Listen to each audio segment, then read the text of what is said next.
All of you spoken Hindi concept తోటి రోజు కొన్ని పదాలు నేర్చుకుంటున్నామా? సో అందులో ఇంకొన్ని పదాలు చూద్దాం ఈరోజు. రుక్ జావో. రుక్ జావో అంటే ఆగిపో. అంటే ఎక్కడికైనా వెళ్తున్నప్పుడు రుక్ జావో అంటారు, ఆగు అంటాం మనం, అవునా? హిందీలో అయితే రుక్ జావో ఆగిపో. సబ్ర్ కరో. సబ్ర్ కరో అంటే ఓపిక పట్టు. ఏదైనా జగడం అయిందనుకో, అంటే కొట్లాడుతున్నారు అనుకో, కొంచెం ఆగు ఓపిక పట్టు అని అంటామా మన తెలుగులో?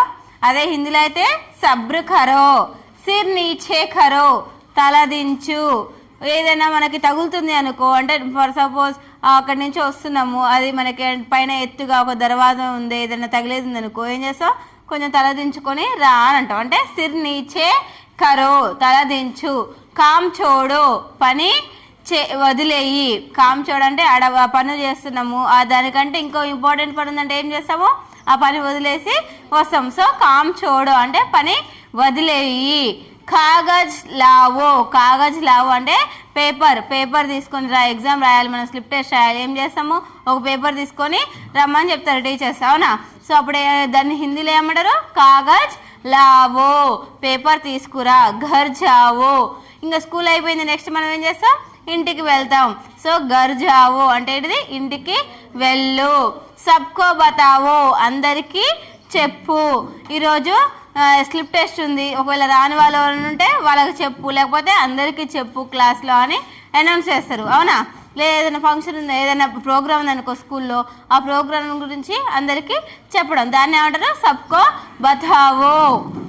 నెక్స్ట్ సమ్మాన్ కరో. సమ్మాన్ కరో అంటే గౌరవం ఇవ్వు. గౌరవం ఇవ్వు, వాళ్ళని గౌరవించు. పెద్దలకి రెస్పెక్ట్ ఇస్తాం కదా మనం, అదే చెప్తారు అనమాట. సమ్మాన్ కరో అంటే ఏంటిది? గౌరవం ఇవ్వు. మాఫ్ కర్దో, క్షమించు.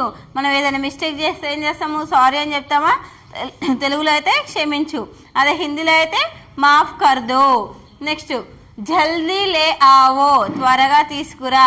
మనకి ఏదైనా ఇంపార్టెంట్ బుక్ మర్చిపోయినాం అనుకో, కింద అంటే సపోజ్ మన ఫ్రెండ్స్ దగ్గరనో లేకపోతే ఎక్కడైనా పెట్టి మర్చిపోయినాం అనుకో, ఏం చేస్తాం? తొందరగా తీసుకొని రా బుక్ అని చెప్తామా? मेरा पुस्तक जल्दी लेके आओ అంటే జల్దీ లే ఆవో, త్వరగా తీసుకురా. సునాదో, వినిపించు. సునాదో అంటే వినిపించు. మనకి అంటే ఎవరికైనా ఏదైనా వినపలేదనుకో, మళ్ళీ ఏం చేస్తాం? వాళ్ళ దగ్గరికి వెళ్ళి అదేందనేది చెప్తూ ఉంటాం, దాన్ని ఏమంటారు? వినిపించు. సునాదో. బహాదేకో. బహాదేకో బయటికి చూడు. అక్కడ బయట ఏం చేస్తారో చూడు అని అనుకుంటాం మన ఫ్రెండ్స్ తోటి ఒకరితో ఒకరం, అలాగా బహా దేకో. హాత్ పకడో. హాత్ పకడో అంటే చెయ్యి పట్టుకో. ఎక్కడికైనా వెళ్తున్నప్పుడు మనం ఏం చేస్తాం అంటే రోడ్డు మీద నడుచుకుంటూ వెళ్తే వెహికల్స్ వస్తాయని మనం